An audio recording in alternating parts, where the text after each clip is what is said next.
Every man and his chihuahua on TikTok has got his knickers in a twist about run influencers getting injured. So I'm here to chuck my 2 pence in and let you know what I think. So if you don't know what's going on, for some reason, there's a few running influencers on TikTok that have got injured at the same time, and they're getting more hate than Prince Andrew. And I'm not one to judge, but the people that are moaning didn't say anything before. Well, apparently they saw it coming. But anyway, let me explain. But firstly, if you don't know who I am, I'm a sports therapist and I work in this very clinic treating runners every day. So I kind of know what I'm talking about. And I've also got a few injuries on stress fractures. So if you want to have a look at them, go ahead. Anyway, like I said, there's some running influencers, mainly on TikTok. And there's a few that happen to be injured at the same time after running long runs seemingly every single day. Even runners catching strays. Well, I'll explain what I think about that in a bit. I think the main one that's getting the most grief at the minute is a girl called Mary McCarthy. And if you follow her on TikTok, it looks like she goes for runs of 20, 25 kilometres every single day. Doesn't do a lot of strength and conditioning, doesn't do a lot of stretching or injury prevention. I mean, I'm sure she does, but she doesn't post about it, which I think is what's got everyone's backs up. But yeah, she runs a lot. She announced the last couple of weeks that she's got a stress fracture, a grade 4 stress fracture. And now, to rub salt in everyone's wounds, she's picking up cycling, which seems to be the tip of the iceberg for some Karens on the talk. But that's just one example of runfluencers, as they're cringingly called on TikTok, that do a lot of running and have big followings because of the whole run club culture, which is good because it's getting people moving, getting people into running. But it's also bad because a lot of them aren't actually qualified. They just like to run and they've got big social media followings, which is dangerous because you've got a lot of young people, a lot of inexperienced people following suit, getting into running and assuming, because they're doing sort of half marathons every week, assuming that that is what they should be aiming for, which isn't necessarily the case. Another example is Alistair Almond. Now, I'm not going to come for him because he is like man of the people and he's a legend, but he does a lot of running and he'll just get his mum to pick him up when he runs 10 miles to IKEA or goes to get a coffee with Liz and just runs for 90 minutes to get there like it's, a warm-up. But to be fair, he does also post that he goes to the gym, so you can't moan too much. But just as an example. Another one, not to call people out again, his name's Calum something, known as Proddy, because I know him from the fellas, but he was posting in December about a running advent calendar where you run 1k on day 1, 2k on day 2, 3k on day 3, all the way up to Christmas Day, which is mental if you think about the accumulated load that you're going through. If you're get to the 20, if you're doing 20 kilometres, the next day 21, 22, 23, without resting. It's bonkers, but they post it on social media and then people think, oh, that's a good idea, I'll do that. And that's just a recipe for disaster. And now it looks like they're all getting injured at the same time, which is not good, obviously. Not coming for you, Proddy, Calum. Not coming for you, just an example. But why is it happening? Let me break it down. So your body has to recover, obviously, from any exercise, not just running. If you go to the gym, you might need a day or two to recover. And that amount of period is going to be different for different people. If you're Eddie Hall and you go and start deadlifting a caravan, tomorrow you might be all right. So you go and do it again. But if I went and tried to deadlift a caravan, I'd be written off for a few days, probably with a herniated disc. Anyway, so it's the same sort of thing. Mo Farah could run half marathon one day. The next day he'll be fine. He can go and do a track session. Jane from the corner shop could run 5k tomorrow and she might need 3 days off. Not everyone's the same, but people watch it on social media and think that's what I should be aiming for. If I can't do that, I'm unfit. So I need to train, do loads of running and get there, and that's the goal. Whereas it isn't, because a lot of the times that's their job. So they run, they work with brands, they get free stuff, they get paid to go running, and then people watch it and it's just kind of a cycle. So that's their job. They also, a lot of the time, this is the bigger influencers, I hate that term, the bigger content creators, obviously. If they don't have a job, they've got more time to spend on recovery, on running, on strength training, things like that. So you can't compare yourself, if you're working a 9 to 5, with these people that don't have a job or use content creation as their job. So to start with, you're not on a level playing field. Also, the main one is recovery boring. No one wants to watch a video of somebody stretching because it's boring.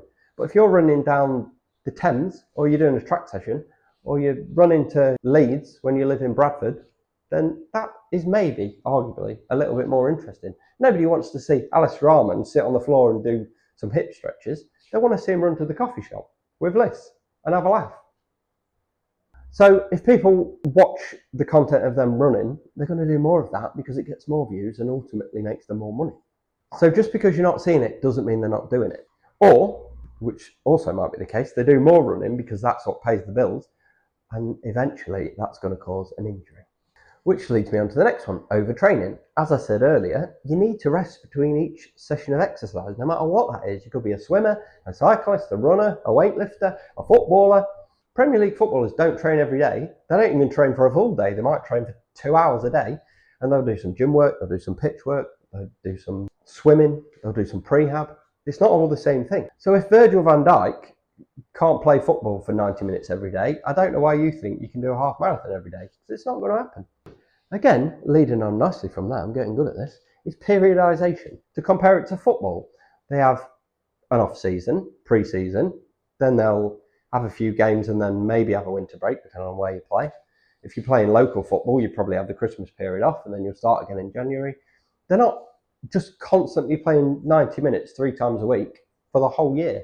And that's the same with running. It needs to be periodised. You might do a bit more running in the summer, a bit less running in the winter, a bit more strength training in the winter, things like that. If you're going to be doing long runs of 20k every weekend, then that's going to cause an injury eventually because you need to deload and let your body recover.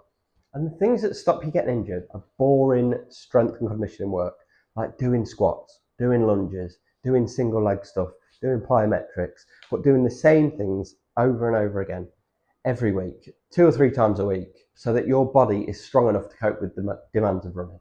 But that's boring and it doesn't get many views on TikTok. And this is the problem. Now, I said Runna is taking a few strays. And to be fair, that's not their fault. So Runna's really good. Again, it comes with the social media thing. People share their Runna runs and it makes it look like they're doing loads of running. Maybe they don't share the other stuff. Runna can do stretching, mobility, Pilates, yoga, strength training. But people don't tend to post that because it's a running app, so people post the runs, obviously.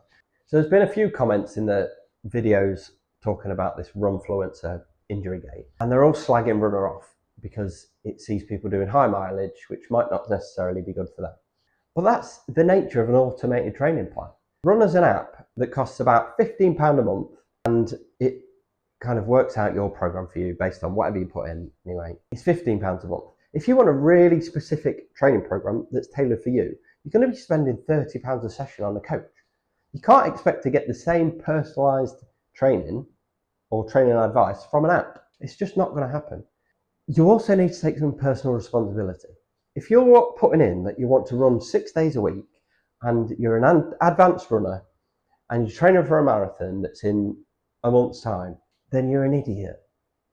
If you're new to running, you need to be going like 2 or 3 times a week to start with, and start off easy and then progress your running slowly, and that way you won't get injured. And you also need to do the strength training and the injury prevention and the recovery stuff that comes with it. So Runna might have you running too much, but it's only based on what you put into it. And I'm not a massive Runna advocate. I don't get paid from that. I don't work for them. I don't work with them. But it's just the same as any training program. It can only advise on what you put into it. So there needs to be some responsibility taken. It's not Runna tells me to do this, I do it. If you're feeling stiff and Runna tells you to do an interval session, just don't do it. Use your noggin. But anyway, back to this Mary McCarthy girl. She obviously doesn't mean to get injured.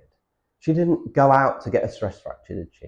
She didn't think, I'm going to run this much and I'm going to make everyone else run so we all get injured. So can everybody just calm down? Give the poor girl a break. She's probably really annoyed. She can't do a job and probably the hobby that she likes doing. So let's just get off her back, shall we? And like I said before, you didn't warn her that this was going to happen. Now you're going, oh, I saw it coming. But nobody said anything 2 weeks ago before it happened. So let's just calm it. Apart from me, I did, because I mentioned it in my other videos. But anyway, you can go and watch them another time. But let's use it as a lesson learned. If you're going to take someone's advice, find someone that's qualified, that's got experience, that can prove both those things. Let's not just follow people's advice on TikTok or Instagram, because that is stupid, as you can now clearly see. Anyway, rant over. If you're worried that you've got shin pain and it could be a stress fracture, then watch this video and it'll explain the differences between a stress fracture and shin splints. Thanks for watching. Thank you, good night.